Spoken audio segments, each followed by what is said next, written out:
प्रिय छात्रों नमस्कार। हम आपके रौनक सर जो कि क्लास 12th का आज एक हेडिंग और लेके आए हैं लेंस चैप्टर से। संपर्क में रखे दो लेंसों की फोकस दूरी ज्ञात करना। तो इसके लिए सूत्र आपका होता है 1/f बराबर 1/f1 प्लस 1/f2। ठीक है ना, यही हमें प्रूफ करना होगा। देखिए प्रूफ कैसे किया जाएगा। ठीक है, सर्वप्रथम हम L1 L2 उत्तल लेंस लेते हैं जो एक दूसरे के संपर्क में रखे गए हैं और देख रहे होंगे आप लोग दोनों उत्तल लेंस का जो मुख्य अक्ष है वो एक समान है। ठीक है ना। अब इस मुख्य अक्ष पर कोई बिंदु O आकार की वस्तु रखी गई है। मुख्य अक्ष पर कोई बिंदु आकार की वस्तु O रखी गई है। अब ये किरण यहां गई, यहां जाने के बाद अपवर्तित हुई, यहां आई। ठीक है। और दूसरी किरण यहां से जाएगा। ठीक है ना। इस वाली किरण को बोलते हैं I1। इधर I O से वक्रता केंद्र के बीच की दूरी यहां लिख दे रहे नीचे हम U। और यहां से L1 से लेकर I1 के बीच की दूरी है वो V1। और यहां से L2 से लेकर I तक की दूरी हमारी है √2। यहां से लेकर यहां तक की दूरी हमारा है वो V। ठीक है, फिगर कंप्लीट है। एक बार फिर समझेंगे फिगर के विषय में लिखना क्या होगा। माना L1 L2 दो उत्तल लेंस हैं और इन दोनों उत्तल लेंस है वो एक दूसरे के कहां पे रखे गए हैं, संपर्क में रखे गए हैं। और L1 L2 जो आपका उत्तल लेंस था उसमें देख रहे होंगे मुख्य अक्ष दोनों एक समान दिखाई दे रहा है। तो मुख्य अक्ष दोनों एक समान होते हैं। लेंस L1 तथा L2 की फोकस दूरी क्रमशः F1 तथा F2 है। फोकस दूरी एक F1 यहाँ होगा, F2 यहाँ पे होगा। हम दर्शा नहीं रहे हैं, वो फिगर में प्रूफ में आ जाएगा। ठीक है ना। आगे तो इन दोनों लेंसों के मुख्य अक्ष पर कोई बिंदु O आकार की वस्तु रखी गई है जिससे चलने वाली पहली प्रकाश की किरण लेंस L1 से अपवर्तित होती है और I1 पर जाती है। ठीक है ना। यानी हम बोल सकते हैं लेंस L1 का जो प्रतिबिंब बन रहा है वो I1 पर बन रहा है। ठीक है। अगला, अब यही लेंस L2 के लिए दिखा जाए तो L2 के लिए जो I1 होता है यह वस्तु का कार्य करता है। इसके विपरीत लेंस L2 का अंतिम प्रतिबिंब कहां पर बनता है, I पर बनता है। एक बार फिर से देखिए क्या लिखना होगा। माना L1 L2 उत्तल लेंस है जो एक दूसरे के कहां पे रखे गए, संपर्क में रखे गए हैं। इन दोनों लेंसों का मुख्य अक्ष एक समान है तथा दोनों लेंसों के मुख्य अक्ष पर एक बिंदु आकार की वस्तु O रखी गई है और लेंस L1 का प्रतिबिंब जो बनता है वो I1 पर बनता है तथा दूसरा लेंस L2 का अंतिम प्रतिबिंब बनता है वो I पर बनता है। और I1 जो होता है वो लेंस L2 के लिए वस्तु का कार्य करता है। ठीक है ना। इतना लिखना है आप लोगों को व्यंजक में। आइए वर्णन क्या है, वर्णन इसका देखते हैं। व्यंजक चलिए एक बार निकालेंगे लेंस L1 के लिए और एक बार निकालेंगे लेंस L2 के लिए। तो लेंस L1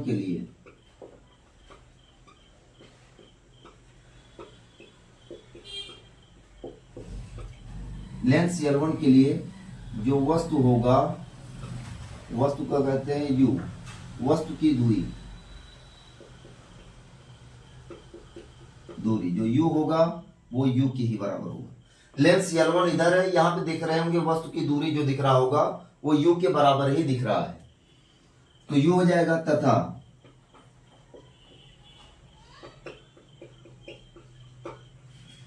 प्रतिबिंब की दूरी यानी V बराबर।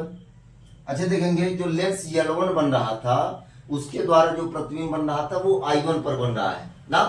तो V का मान हो जाएगा, अब I1 पर बन रहा है तो I1 के बीच की दूरी है क्या, वो V1, और V1 कर दीजिए। पतले लेंस के सूत्र से। सूत्र होता है 1/f बराबर 1/v माइनस 1/u। अच्छा, जब लेंस L1 के लिए निकाल रहे हैं तो जैसे पहले लेंस के लिए निकाल रहे हैं तो इसकी फोकस दूरी f1 हो जाएगी। यदि मैं दूसरे लेंस L2 के लिए निकालता तो इसकी फोकस दूरी f2 हो जाएगा। तो हम L1 के लिए निकाल रहे हैं यानी इसकी फोकस दूरी f1 हो जाएगा। 1/f1 बराबर 1/v होता है प्रतिबिंब की दूरी, और प्रतिबिंब की दूरी दिख रहा होगा v1 माइनस 1/u है वस्तु की दूरी, और वस्तु u के बराबर है समीकरण नंबर फर्स्ट। इसी प्रकार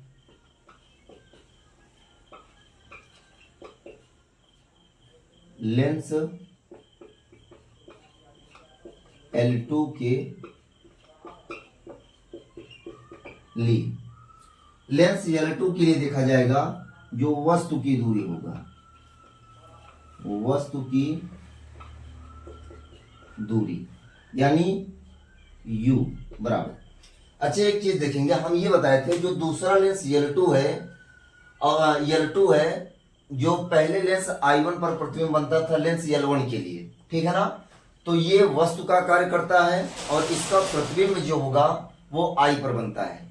कहने का मतलब ये है कि जो वस्तु की दूरी होगी वो I1 होगी, और I1 के बीच की दूरी है क्या, V1, तथा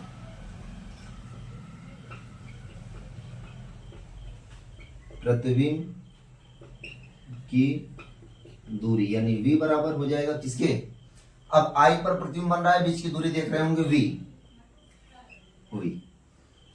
ठीक है ना। चलिए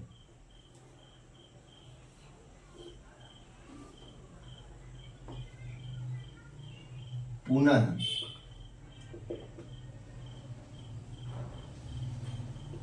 पतले लेंस के अपवर्तन के सूत्र से, तो 1/f बराबर 1/v माइनस 1/u। इस फिगर को मिटाते हैं, यानी f का मान हो जाएगा f2 के बराबर, 1/f2 बराबर 1/v। v का मान क्या है, v का मान दिख रहा होगा v के ही बराबर v, और माइनस 1/u का मान है v1। समीकरण 2, समीकरण 1 प्लस समीकरण 2, समीकरण 1 और समीकरण 2 को जोड़ने पर, तो जोड़ने का तरीका पता ही है, समीकरण 1 का लेफ्ट हैंड साइड प्लस समीकरण 2 का लेफ्ट हैंड साइड बराबर होगा समीकरण 1 के राइट हैंड साइड प्लस समीकरण 2 का राइट हैंड साइड।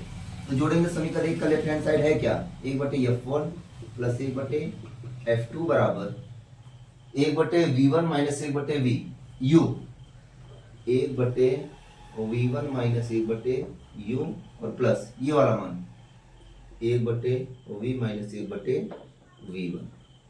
v1 से v1 कैंसिल आउट हो गया, तो 1/f1 plus 1/f2 equal to, plus वाला मान पहले लिखिए 1/v माइनस 1/u। अच्छा, चूंकि सूत्र पढ़े हैं 1/f बराबर 1/v माइनस 1/u ना, यानी 1/v माइनस 1/u के स्थान पर क्या लिख सकते हैं, 1/f। तो 1/f1 प्लस 1/f2 बराबर होगा 1/f, या इसे पहले लिख लीजिए 1/f बराबर 1/f1 प्लस 1/f2। यही सूत्र होता है संपर्क में रखे दो लेंसों की फोकस दूरी ज्ञात करने का, ठीक है ना। आइए एक बार फिर से समझिए हम क्या बताए थे। माना L1 L2 क्या है, माना L1 L2 दो उत्तर लेंस हैं जो एक दूसरे के संपर्क में रखे गए हैं। दोनों उत्तर लेंस का मुख्य अक्ष एक समान है तथा दोनों उत्तर लेंसों की फोकस दूरियां क्रमशः f1 तथा f2 है। इस मुख्य अक्ष पर एक वस्तु O आकार की वस्तु रखी गई है जिससे चलने वाली पहली किरण लेंस L1 पर गिरती है और लेंस L1 का जो प्रतिबिंब बनता है वो I1 पर बनता है तथा द्वितीय लेंस L2 का प्रतिबिंब I पर बनता है और I1 जो होता है वो वस्तु का कार्य करता है। इतना ही फिगर में आप लोगों को लिखना है, ठीक है ना। अब देखेंगे एक बार लेंस L1 के लिए हम पतले लेंस का अपवर्तन सूत्र लगाएंगे, एक बार द्वितीय लेंस L2 के लिए पतले लेंस के अपवर्तन का सूत्र लगाएंगे। तो यहाँ पे देखेंगे हम ये बताया जो लेंस पहला L1 होता था उसके लिए जो प्रतिबिंब की दूरी होता था वो I1 होता था, यानी यहां से यहां तक की दूरी देखा जाएगा तो V1 है, ठीक है। और यहाँ पे वस्तु की दूरी देख रहे होंगे आप लोग कि U ही होता था, यानी वस्तु की दूरी U जो होगा वो U के ही बराबर होगा और प्रतिबिंब की दूरी जो V होगा वो V1 के बराबर होगा। कौन से लेंस के लिए? ये पहले लेंस L1 के लिए, ठीक है ना। यही चीज लिखा गया होगा, लेंस L1 के लिए वस्तु की दूरी जो U है वो U के ही बराबर होगा और तथा प्रतिबिंब की दूरी जो V है वो V1 के बराबर होगा। तो पतले लेंस के अपवर्तन का सूत्र होता है 1/f बराबर 1/v माइनस 1/u। यहाँ पे देखिए सूत्र लिखा गया है। इसके बाद मान रखेंगे, अच्छा जब लेंस L1 ले रहे हैं तो उसकी फोकस दूरी भी f1 हो जाएगी, यानी 1/f1 इक्वल टू 1/v का मान हमारा देखेंगे यहाँ पे है, v का मान v1, तो 1/v1 माइनस 1/u का मान u ही होगा, समीकरण नंबर फर्स्ट। अब द्वितीय लेंस L2 के लिए हम देखेंगे, L2 के लिए हम बताए थे L2 का जो प्रतिबिंब बन रहा है वो I पर बन रहा है और जो I1 होगा यह वस्तु का कार्य करेगा, यानी U का मान जो होगा वो I1 के बराबर होगा। तो U से I1 के बीच की दूरी देख रहे होंगे V1 होगा, ठीक है ना। और अगला जो प्रतिबिंब यानी V होगा, जो प्रतिबिंब की दूरी होगा यानी V वो V के ही बराबर होगा। तो वही मान देखिए पुटअप किया गया है, वस्तु की दूरी U जो होगा वो वस्तु की दूरी U होगा वो V1 के बराबर हो जाएगा और प्रतिबिंब की दूरी जो V होगा वो V के ही बराबर होगा। पुनः पतले लेंस के अपवर्तन के सूत्र से 1/f equal to 1/v minus 1/u। तो 1/f के स्थान पर की बार f2 हो जाएगा इक्वल टू 1/v का मान देखेंगे यहाँ पे v ही होगा, तो 1/v माइनस 1/u का मान देखेंगे v1 है। तो समीकरण नंबर 2, समीकरण 1 और समीकरण 2 को जोड़ दिया जाए, ठीक है ना। समीकरण 1 और 2 को जब जोड़ा जाएगा तो वहां पे देखेंगे जोड़ने का एक सिंपल सा तरीका यही होता है कि समीकरण 1 का लेफ्ट हैंड साइड प्लस समीकरण 2 का लेफ्ट हैंड साइड बराबर समीकरण 1 का राइट हैंड साइड प्लस समीकरण 2 का राइट हैंड साइड। देखेंगे वही किया गया है। तो समीकरण 1 का लेफ्ट हैंड साइड है क्या 1/f1 और समीकरण 2 का लेफ्ट हैंड साइड 1/f2, यानी 1/f1 प्लस 1/f2 बराबर समीकरण 1 का राइट हैंड साइड। तो समीकरण 1 का राइट हैंड साइड लिख लीजिए 1/v1 माइनस 1/u प्लस समीकरण 2 का राइट हैंड साइड यानी 1/v माइनस 1/v1, ठीक है ना। जोड़ने का यही तरीका होता है। ये हो गया, यहाँ पे देखेंगे 1/v1 से 1/v1 मेरा क्या हो गया कैंसिल आउट हो गया, यानी 1/f1 plus 1/f2 equal two plus वाले मान को मैं पहले लिख ले रहा हूँ 1/v माइनस 1/u। अच्छा 1/v माइनस 1/u को हम बोल क्या सकते हैं, क्योंकि अभी अभी आप लोगों ने सूत्र सुना कि पतले लेंस के अपवर्तन का सूत्र होता है 1/f equal to 1/v minus 1/u। तो 1/v माइनस 1/u को हम क्या लिख सकते हैं 1/f, यानी 1/f1 plus 1/f2 equal to हो जाएगा 1/vf, या इस वाले मान को पहले लिख लीजिए। तो 1/f equal to 1/f1 plus 1/f2। यही क्या होता है आपको पतले लेंस के यानी संपर्क में रखे दो लेंसों की फोकस दूरी ज्ञात करने के लिए क्या होता है ये सूत्र होता है। सूत्र होता है, इसमें 3 कंडीशंस है। यदि दोनों लेंस अवतल हो, पहला कंडीशन, दूसरा यदि दोनों लेंस उत्तल हो और तीसरा कंडीशन यदि एक अवतल हो एक उत्तल होता है, उस स्थिति में क्या करते हैं। तो आज के लिए बस इतना ही बताएंगे, बाकी जो तीनों कंडीशंस होगा वो कल देखा जाएगा। और हमें लगता है कि जितनी चीज बताया गया है वो समझ में आ गया होगा। तो हमें जान ही रहे ना कि टीचर एक अपेक्षा क्या कर सकता है, लाइक सब्सक्राइब एंड शेयर कीजिए, चैनल को ढेर सारा प्यार दुलार दीजिए। आपका प्री चैनल यही है आरपी कोचिंग क्लासेस, जाएंगे वहां पे, ठीक है, सब्सक्राइब कर लीजिएगा। बाकी इसके पहले का वीडियो जो पढ़ा है वो नहीं देखे हैं तो वो देख लीजिएगा, क्योंकि परीक्षा बहुत ज्यादा दिन नहीं बची हुई है। लगभग देखा जाए तो मोटी मीठा लगभग 5 से 6 महीने होगा, ठीक है ना। तैयारी आप लोगों को यहीं से करनी होगी।